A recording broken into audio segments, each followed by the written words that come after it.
Hi everyone, my name is Tamim Mohsen and I'm a global product lead for Google. Specifically, I lead our App Campaigns product.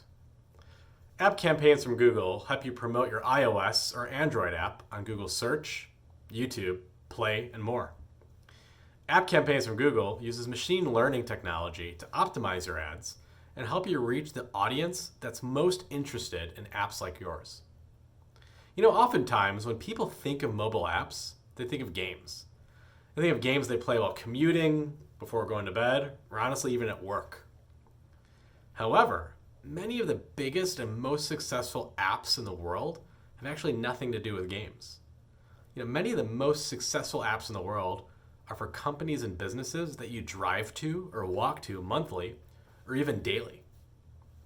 For example, some of the most popular apps out there are for restaurants from which we get our food, stores from which we order clothing or other goods, or banks which we call or visit to check our balances or make a deposit. The goal of this presentation is to share with you how apps are driving impact for businesses beyond gaming companies. And specifically, I'll talk about how apps are driving revenues for businesses and helping businesses become more cost efficient as well. As such, a company's app should be top of mind not only for people in marketing, but also for the chief financial officer, the head of customer service, and also for other leaders in the organization, regardless of the job function. Because an app can deliver value across your organization's leadership, how a company is marketing their app should matter to leaders across the company as well, and not just matter to leaders in the marketing department or in the app development department. The agenda for this presentation can be broken down into 3 parts. The first part will be about how apps are more than a marketing story. How often your app is downloaded and used matters more than just to the person who's in charge of marketing, and also more than just to the person who's in charge of app development or IT. For the second part of the presentation, I'll give a few vertical or industry-based stories about how an app can help drive profitability for a business. Then finally, what I'll do is I'll talk about some of the features we have in our App Campaigns product that can help get your app noticed, downloaded, and ultimately used. Getting your app used can truly help drive the financial success of your business. So without further ado, let's get started on the first part of this presentation: why marketing your app should matter to more than just your marketing team. Oftentimes, marketers and people in the organization will judge the value or success of their mobile app by a single metric known as MAUs, or monthly average users. However, apps can impact metrics well beyond the commonly known MAU metric. For example, an app can impact your bottom line financial metrics. Your company's app can drive revenue and also help your company decrease its costs. Specifically around reducing costs, your company's app can help you reduce your customer service costs, because solving a customer service issue can be done very efficiently via a company's mobile app than having to call someone or chat them online. A company's app can also propel the growth of your sales figures. A company's app can help increase the average order value for a typical transaction or increase the average ticket value for a business transaction. And then finally, a company's app can help improve customer sentiment for a business. For example, a company's app can help improve your on-location experience when you're actually at that store. Improving the on-location experience can help motivate repeat visits from those same customers, which ultimately drives sales. In addition to the mobile app team and to the marketing team, the CFO and the head of sales, or chief revenue officer at times, should really care about how a company's mobile app is marketed. A mobile app can increase the average order size and increase the average order value of how your transactions are flowing in through the door or through the app. A company's mobile app can be a great lever to help a company achieve its financial metrics and drive sales.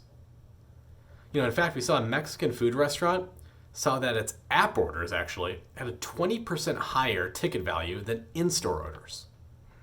And also a hamburger restaurant saw that the average order size was 25% greater via mobile app or online orders than via phone orders.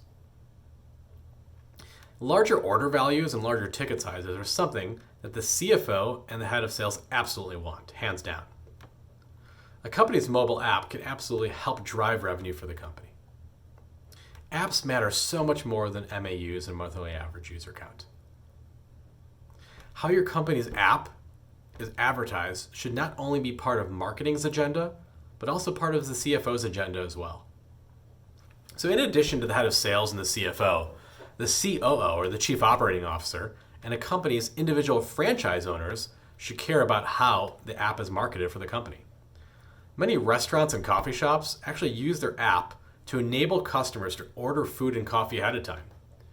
Growing the share of mobile orders compared to regular in-person orders allows a company to actually create a stickier relationship and a deeper bond with the client. Getting a customer's line of sight into the number of orders coming through via the app can allow that franchise owner on the other end to better predict order volume. Franchise owners can then use that same information to load balance machine usage and actually queue up food and drink items in advance. This saves time for everyone involved. And above all, being able to better predict order value and load balance machine usage and also queue up food and drink items in advance can all result in less time spent for customers waiting in line for their food and drinks. And this is something that's pleasing not only for customers, but actually for the franchise owners and honestly the staff themselves. In addition to franchise owners, the head of customer service should also care about how a company's app is marketed. When a company's app is used to order food in advance, the store's employees are much better prepared to handle a rush of customers. Being better prepared to handle a rush of customers should allow the store's employees to better serve their customers in the end when you think about it. Moreover, by seeing in advance and being able to pay in advance via the mobile app, the store can free up the time of its cashiers and other staff who are normally at a desk taking orders or at a counter taking orders. This freed up time can then enable the cashiers and staff to actually focus on the quality and the accuracy of the food order versus having to rush through their work and multitask by taking orders, processing them, and actually assembling them at the counter. Also, by allowing people to order ahead and pick up their food in the store and leave without taking up the staff's time, the overall foot traffic at a store can be reduced. And what that could mean is less crowded stores and the perception of shorter lines can result in increased traffic actually coming in through the door because people don't think they have to wait as long. And this could then lead to higher sales. In addition to the franchise owner and the head of customer service, the head of human resources should also care about how their company's app is marketed. Companies are using their app to more and more work with dispersed and remotely located employees. When doing this, companies are seeing lower turnover, higher profitability, and higher productivity. We all know that hiring and managing employee turnover is really costly. So using your app to connect with employees and keep in close touch with them can really help reduce turnover. In addition, using your app to keep your employees up to date on new products you're offering and new items that are in stock, or honestly what's on the shelf right now at your store, can really help drive sales. How your app is marketed is not only important to the app development team and to the marketing team, but how your app is marketed also matters a ton to the head of human resources. We mentioned CFO, we mentioned the head of customer service, and we mentioned the head of human resources. But also, the board of directors themselves should care about how a company's app is marketed. It's really common now for a company's mobile app and the company's digital experience overall to be mentioned in quarterly earnings calls or in press articles. We're seeing this happen more and more. Corporate boards are recognizing that a mobile app can truly propel the revenue of a business.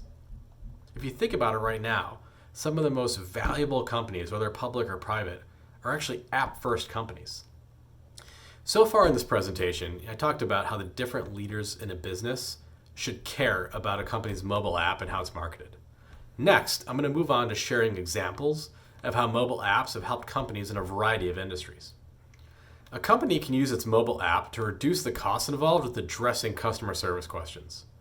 So, an example here is in the telecom industry, Vodafone used app campaigns from Google to drive the downloads of their app. Vodafone used their app to improve the customer service and reduce customer service call volumes and wait times. This was great for everyone involved.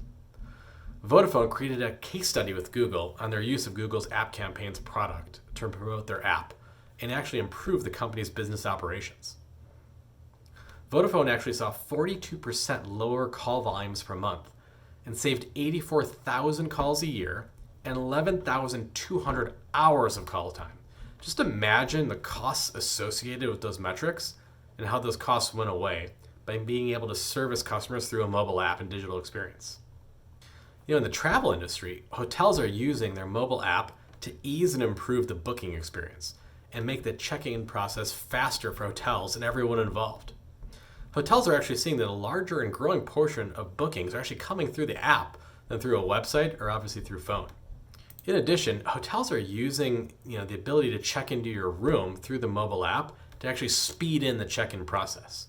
I actually just used this on a recent vacation with my family. Checking in through the digital app improves the check-in experience for both the hotel guest and the hotel staff. Checking in through the mobile app for a hotel saves valuable time for the guests and for the staff alike. Just think about going to a hotel, having a cart full of luggage, and waiting in line for 5, 10, or even 15 minutes. That all can be alleviated by checking in ahead of time and then going to the digital check-in desk or using keycardless entry via the app. We're seeing that many hotels are enabling their guests to replace also their lost key cards via the hotel's mobile app.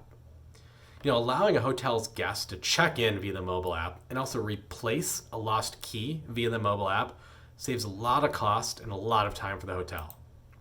Most importantly, and above all, these features are great for improving the guest experience, and that's what all people in the travel industry want.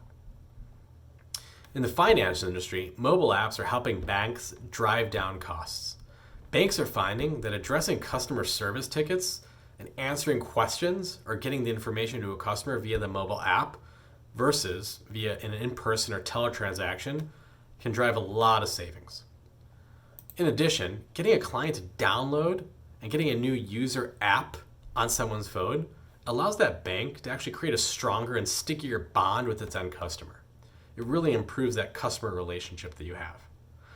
Now, via the banking app, an end customer can, quote unquote, visit the bank any time of the day or night, instead of actually having to physically go to the bank to deposit a check or dispute a transaction.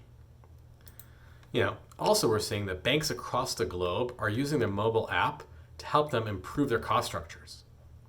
Banks are finding that by driving customers to the app, they can actually shift foot traffic away from their retail branches and actually use the square footage at their retail branch for better things than just solving simple customer service transactions. This can result, as we've talked about, in more efficient usage of a bank's physical space.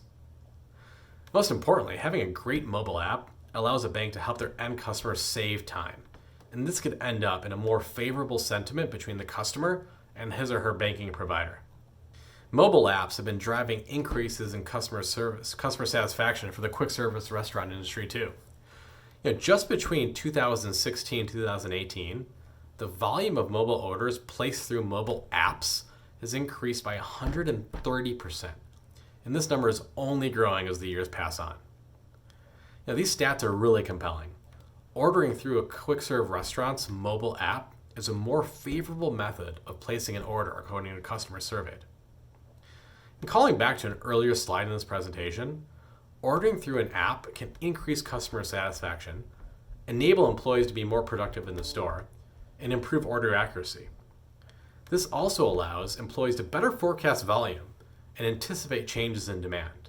For example, if you know that you're going to have a big lunch rush today for X, Y, or Z reason, and you're seeing that through the mobile app and a large order coming in 15, 30, even 60 minutes advance, your staff can better plan ahead, which will make the customer service and end experience better for everyone. Not only the customers themselves, but from having less stressed out employees. If we take a step back, overall, businesses' mobile app can really address top customer pain points.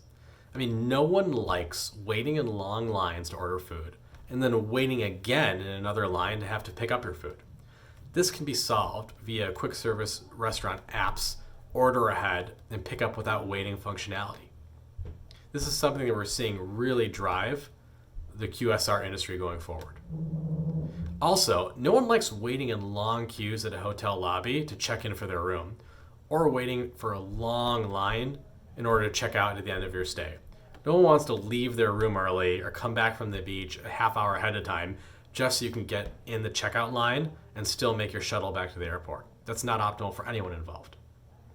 The mobile app for a hotel can address this customer pain point too. So just really think and consider how much in costs a hotel can save by alleviating long checkout lines and by making their checkout staff more productive. And also, in the end, making customers happier and having that guest want to come back. A question I hear often is, why do I need a mobile app? I already have a great desktop website, and I actually have a great mobile website. I respond with, it's great that you have these fantastic options for people to interact with your business via the web. That's great. It's awesome that you have these things. However, when you think about the data, and you think about your own personal usage, a mobile app and a great mobile app experience is extremely important to the success of your business. Data points show that over the course of its first year, a company's app will generate 3.5 times more revenue than that same company's mobile website on a per user basis. Just think about the time it takes to check out and input credit card data and do everything click by click via a mobile website versus having that information saved and stored in a mobile app. In addition, for retail apps specifically, in the first 18 months of an app's launch, retail app users actually buy 33% more frequently than non-app users, buy 34% more items than non-app users, and actually in the end spend 37% more than non-app users. So the numbers are there and the proof is there for why mobile apps and marketing them is really important, whether you're in the retail industry or another industry. Finally, we've seen that 78% of customers actually prefer browsing via a mobile app than via another option. Navigating through a mobile app is much more intuitive and much easier at times than having to click on a mobile website. So do a quick checkpoint here. So far in this presentation, I've discussed why the different business leaders in a company should care about the company's mobile app. And then I talked about how a company's app is marketed and why the marketing of that app should matter to everyone in the company, not just people in the marketing function. And then went on to share examples of how mobile apps have helped companies in the telecom, travel, banking, quick serve restaurant, and retail industries. Now I'm going to move on and give some examples of how companies have used Google App Campaigns to drive the success of their businesses. Our first case study highlights Deniz Bank in Turkey. Deniz Bank leveraged ad groups and Google App Campaigns to increase the registration count of its banking app. The bank used app campaigns from Google to drive 4.5 times the registration value, while at the same time getting a 90% decrease in cost per acquisition. This is a really impressive stat and story. Our next case study is actually also for a bank in Turkey. The bank saw an 11% boost in consideration and a 5% boost in awareness after using Google's app campaigns. The bank tailored different creative messaging strategies based on the specific interest groups of its users. They had different creative strategies for gamers, social butterflies, and a creative group for shopaholics. The bank grouped all of their creative assets for their campaign by theme, tailored to these different groups. In the end, the bank saw that 54% of all paid installs during their launch came from Google. The bank also saw that Google installs were coming in at 16% lower average cost per install than from other social media marketing channels. Trendyol, a large mobile commerce company in Europe, used Google App Campaigns' Max Conversions product to boost their app install volume. Trendyol used Max Conversions, one of our beta products, and saw that it generated a 178% boost in installs compared to their always-on, evergreen, as they say, regular marketing campaigns. Trendyol used Google's App Campaigns product, and this resulted in the company reaching the #1 ranking in the App Store during Trendyol's peak period that they were aiming for. La Moda, an online fashion retailer operating in several countries, pivoted to an app-first marketing strategy with the help of Google's app promotion products. La Moda realized that the lifetime value, or LTV, of its app customers was much higher than that of web-only users. So as such, Lamodo went heavily into app marketing. They actually hired a dedicated data analyst and app marketing team to remove the silos between their app and web data. This case study, actually, if you read it, highlights the importance of breaking down the walls between your web marketing team and your app marketing team. And when you look at the lifetime value of the data across these parties, and then match that against how you're marketing your app, you can see that your mobile app can be driving a lot of great revenue results for your company. So to recap, I went over 3 broad topics in this presentation. First thing I did is I discussed why different business leaders in a company should care about the company's mobile app and how the company's app is marketed. I talked about the CFO, the COO and head of customer service, the head of human resources, and even the board of directors. They should all care about how an app is marketed because the app can drive revenue and cost savings. Second, I wanted to share examples of how mobile apps have helped companies in telecom, travel, banking, quick serve restaurants, retail, and so on and so forth. I gave vertical specific examples about how apps are driving success. And then finally, I gave some examples of how companies have used Google App Campaigns to drive the success of their business. These are the 3 broad areas I discussed in the presentation so far. So as we recap and close, I want to thank you for your time, first of all, and I hope that this presentation was interesting and informative. These data points really resonated with you. We really appreciate you tuning into this, and I'm going to sit tight, let the next presentation come, and I'll be back for the Q&A. Thanks so much, and I'll talk to you real soon.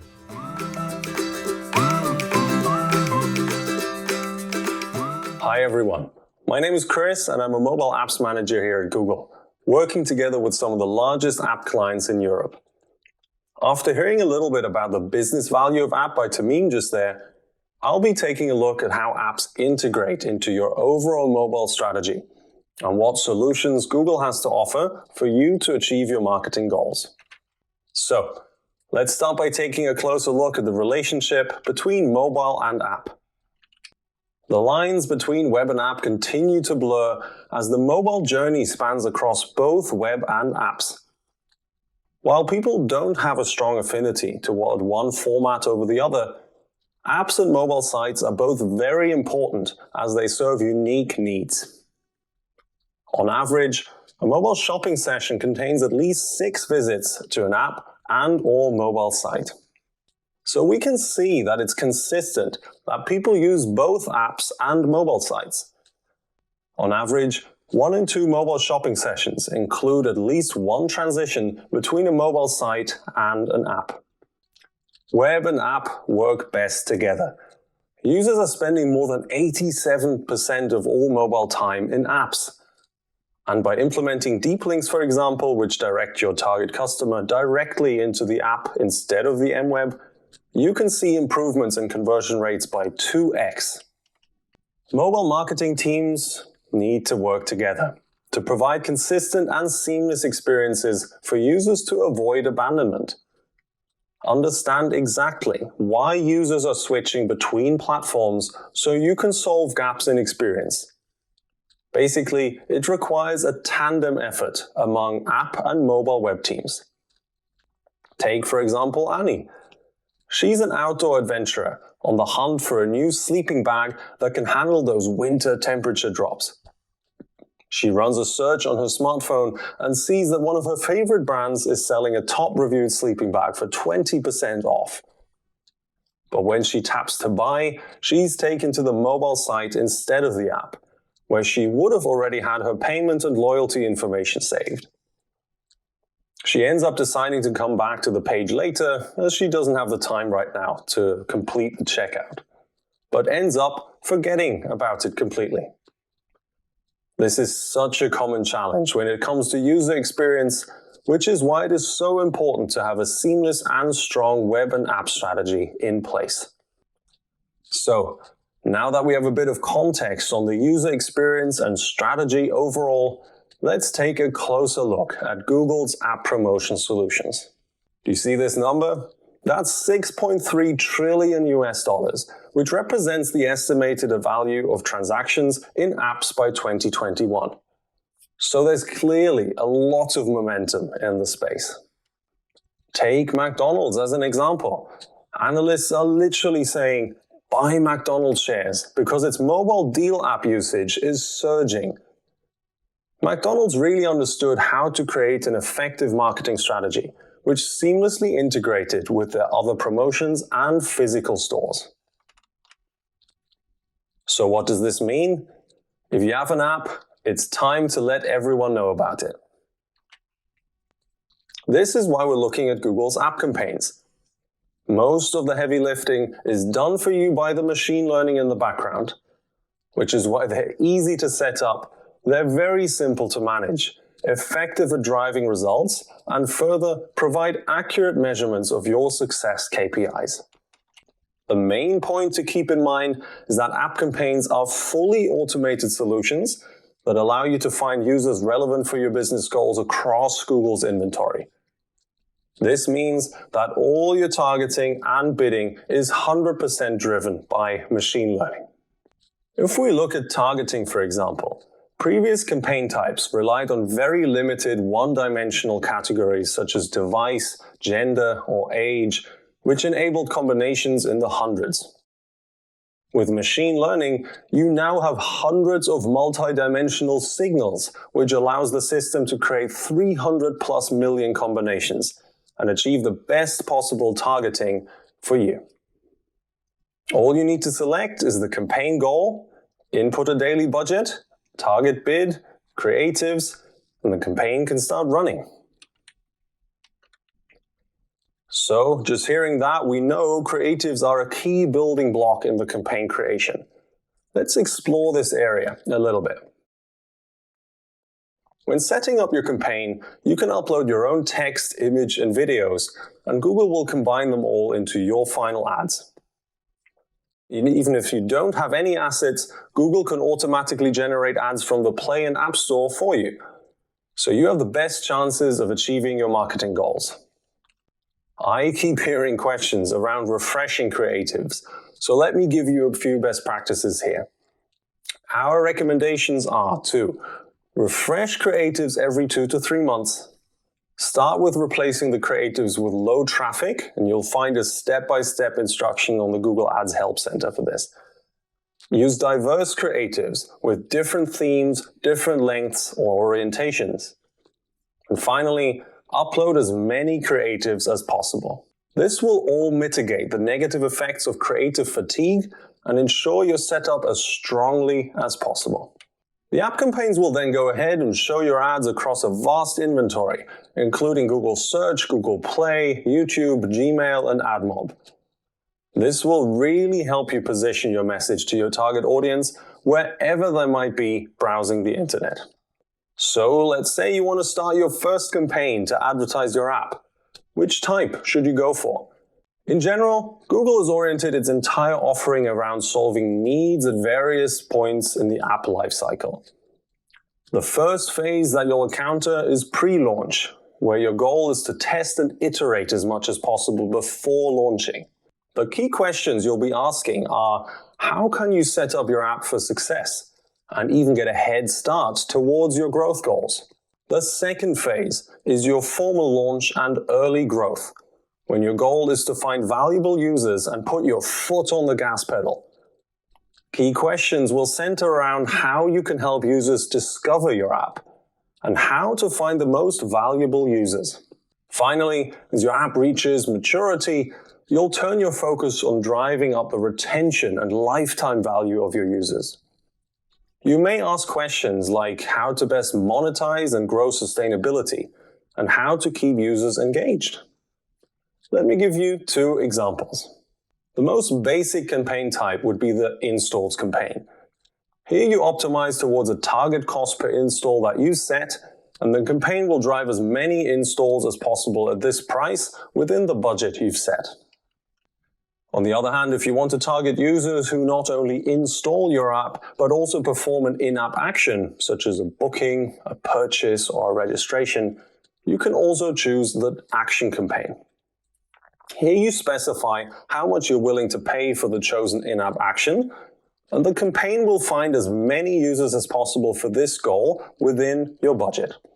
So, that's it. Let me summarize a few key takeaways for you so you're setting yourself up for success when crafting your app campaign strategy. We spoke about web and app. The lines are blurring between web and app, and with 87% of all mobile time spent in apps, it's more important than ever to deliver frictionless mobile experiences across web and app. Then, we looked at the power of machine learning. Google's app campaigns are easy to set up, simple to manage, effective at driving results, and accurate at measuring success. Finally, app campaigns are designed to support your advertising goals best, no matter which stage your app is in or what goal you want to achieve. Let's say installs or purchases. So before we go to live Q&A, I wanted to share some specially curated resources for you with our Think with Google team. We have some work from home tips, resources on navigating uncertain times, and resources for improving your mobile experiences. Check out the tab on the Mobile on Air homepage called Think with Google Resources after our live Q&A. Thank you and see you in a second.